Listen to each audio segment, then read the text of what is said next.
বন্ধুগণ, উপস্থিত ভাই ও বন্ধুগণ, আসসালামু আলাইকুম রহমতুল্লাহি ওয়া বারাকাতুহু। আপনারা অধীর আগ্রহে বসে আছেন আমাদের সম্মানিত আমিরি জামাতের বক্তব্য শোনার জন্য। তিনি দিক নির্দেশনা দেবেন। এজন্য আমি খুব সংক্ষিপ্ত সময় আপনাদের সামনে দু একটি কথা বলবো ইনশাআল্লাহ। সংগ্রামী বন্ধুগণ, আমি 14 বছর জালেম সরকার, স্বৈরাচারী সরকারের কারাগারে বন্দী ছিলাম। আমাকে ফাঁসির কাছে ঝুলানোর সমস্ত আয়োজন করা হয়েছিল। আল্লাহর অশেষ রহমত, একটা কথা আছে, রাখে আল্লাহ মারে কে। আল্লাহ আমাকে বাঁচিয়ে রেখেছেন। জুলাই আগস্টের বিপ্লবী সেই ভাইদের রক্তত্যাগ, কোরবানির বিনিময় দেশ নতুন স্বাধীন বাংলাদেশ। আমিও নতুনভাবে স্বাধীনতা অর্জন করেছি। বাংলাদেশের কারাগার থেকে মুক্ত আকাশে আপনাদের সামনে মিলিত হয়েছি।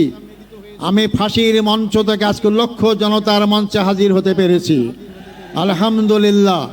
সংগ্রামী ভাই ও বন্ধুগণ, আমার অতীত যারা নেতৃবৃন্দ ছিলেন তাদেরকে হত্যা করা হয়েছে।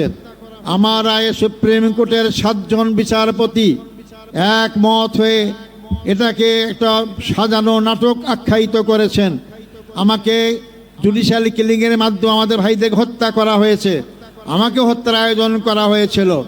আমি আজকের এই বিশাল জনসমুদ্রের মধ্য দিয়ে সরকারের কাছে জোর দাবি জানাতে চাই, আমাদের যে 10 জন ভাইকে কারাগারে শহীদ করা হয়েছে, 5 জন সরাসরি ফাঁসির মঞ্চে ঝুলিয়ে, 5 জনকে বিনা চিকিৎসায় কারাগারে হত্যা করা হয়েছে।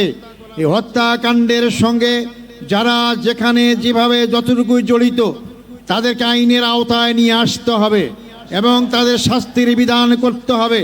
সেই সমস্ত পরিবারের সদস্যদেরকে ক্ষতিপূরণ দিতে হবে।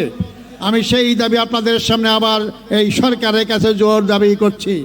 সংগ্রামী ভাই বন্ধুগণ, তাদের কি অপরাধ ছিল? তারা বাংলাদেশ ইসলামী হুকুমত কায়েম করে আন্দোলন করছিলেন। তারা বাংলাদেশে আধিপত্য শক্তির হাত থেকে বাংলাদেশকে রক্ষার আন্দোলন করেছিলেন। শোষণ, জুলুম, নির্যাতনের হাত থেকে বাংলাদেশের 18 কোটি মানুষকে মুক্তির আন্দোলন করেছিলেন। এটাই ছিল তাদের অপরাধ। তাদেরকে ফাঁসি দেওয়া হয়েছে। ফাঁসির মাধ্যমে তারা মনে করেছিল বাংলাদেশের জামাত ইসলামীর আন্দোলনকে স্তব্ধ করা যাবে, নিশ্চিহ্ন করা যাবে। আজকে 15.5 বছর পর এই লক্ষ লক্ষ লোকের সমাবেশ কি প্রমাণ করে না ইসলামী আন্দোলনকে হত্যা, ইসলামী আন্দোলনকে ফাঁসি, নির্যাতন করে নিশ্চিহ্ন করা যায় না? বরং আমি বলি, ইসলামী আন্দোলন হচ্ছে একটি খরস্রোতা নদীর মতো।